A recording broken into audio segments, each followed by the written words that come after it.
it's David Ducker coming back at you, and today I'm going to be talking about how to design a magic system.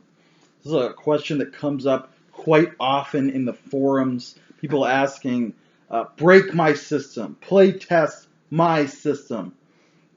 And one thing that a lot of these systems and rule sets are missing is flavor. And flavor is where you should always begin, and it's where you should always end. The middle portion is where the rules come in. The rules facilitate flavor coming from your mind to your player's mind. The way to get it there is the rule set. But the rules by themselves are merely a conveyance. It's like having an empty bottle. That's the rule set. It's an empty bottle.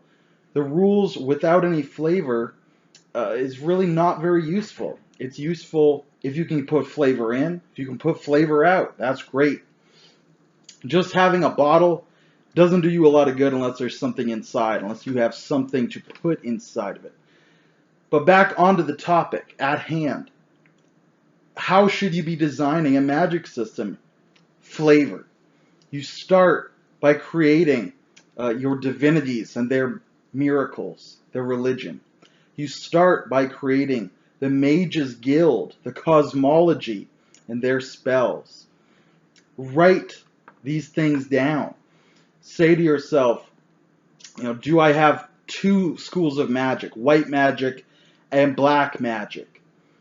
What are their philosophies? What are their differences? What can they do? What would they do? What should they do?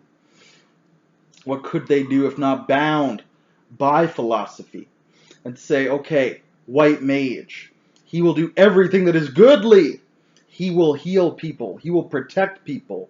He has force fields, perhaps. He perhaps can go ethereal. He can throw down a sanctuary.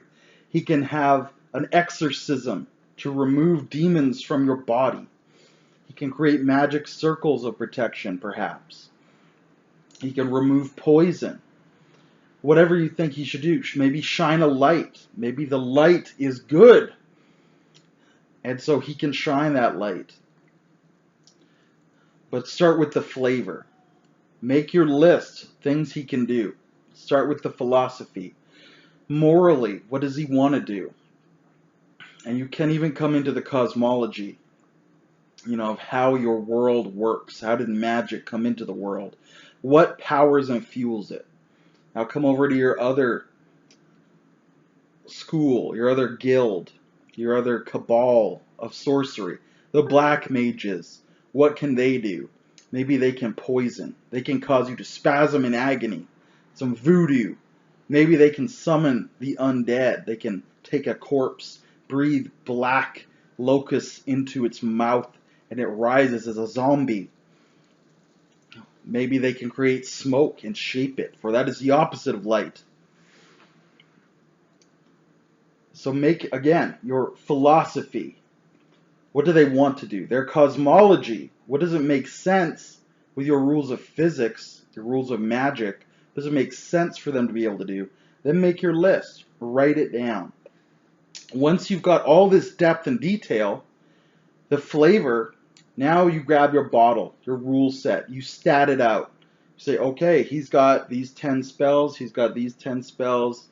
And maybe in your world, cosmologically, any mage can cast any spell.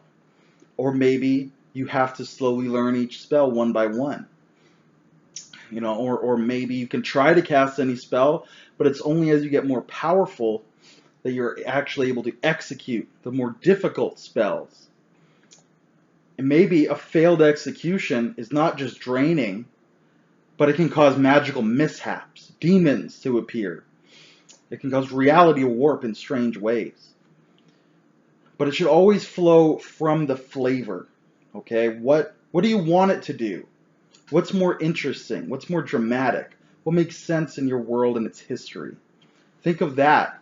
Then stat it out. Right? And if you thought of the flavor in enough depth, it should be very easy to stat out. Write the rules of magic narratively, as if you're writing a story. Build the world. And once the world is built in tremendous depth, the rules should become apparent of themselves. That's what good rules do. They're intuitive, right? So any point that you could possibly fail, make a roll, a test. Think about what that is testing. Is it their knowledge? Is it their power? Is it their charisma? Is it their faith? Have a stat for faith. Is it their luck? That'll tell you which stats you need. Ask yourself, who is able to cast these spells, to call upon these miracles, whatever it is. And that will tell you if anybody could try, or if it's a specific skill, or if it needs an edge. An edge could also be like a feat, an advantage, a quality, something other than a skill. Because maybe not everyone's born with the ability to cast magic spells. Maybe not everyone has that potential to do so. But that comes all from your flavor. Start with the flavor. Then come in through the cosmology, the philosophy, the different guilds. And I've just broken it down into 2. But you can have 4. What about fire, water, earth, wind? 4 schools. And what can each of them do? The fire mage can heat his hands up and cauterize you with his touch. The air mage can fly. The water mage can breathe underwater.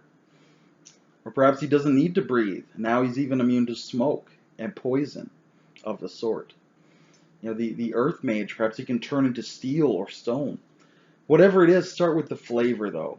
What's the history of the guild? What's their philosophy? What do they believe in?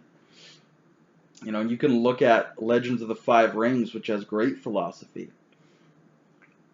Wherein water is very practical. Earth is stubborn and conservative and unmoving. Fire is aggressive and manipulative and intelligent. And air is caring and empathy and goodness. All of those really good qualities. But without the fire, you can't exact change. And without earth, you could lose sight of who you are. And without water, you're dealing purely in philosophy. Water is the real world. How are things right now?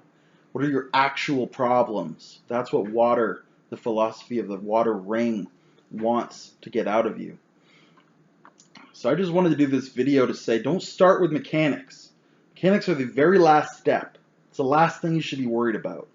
Start with flavor, because that's going to draw people into your game. That's what's going to make the mechanical step very easy to do. If you don't have flavor, the mechanics can be very difficult. If you have flavor, it should be very easy. And of course, I can obligatorily mention that, one side of bad mechanics is if they don't allow any flavor. Like Pathfinder, where they haven't gone through and have a philosophy for each spell school. And you've got the spell list, but it doesn't really make sense. You don't know why they chose it, why it's there, what it means. It has no meaning. It's meaningless. And it's like you got to try to extract flavor out of the rules. It's trying to get flavor out of the bottle. The bottle's supposed to convey flavor to you. Now you just got the bottle, and you're like, well, what do I do with it? So don't be like Pathfinder. Start with flavor. Don't start with mechanics. And you will have an award-winning magic system, a system that will draw your players in. That you can describe to them, oh, okay, I've got this school. I've got the fire mages. And I've got, maybe the alienists, and they worship these strange beings from beyond our reality. And you get them with the flavor because that's what they care about. That's what will draw people to your game. That's what will fuel the role playing. When you get an alienist in a debate with a fire mage, and the fire mage is saying, we need to change the world. And the alienist says, we need to look beyond the world. That could be a fun role playing scene. And after the fact, once you've got the flavor, then hit your mechanics. So that's what I would recommend to you. It's the easiest way to do it. Don't make your life hard, make your life easy. Just like my life is easy. So let me know in the comments below, how do you design magic systems? Is it with flavor and interest, or is it with mechanics and power gamery and the war game style? Which has worked better for you? Have you tried both styles? Which do you like reading better and why? The comments below.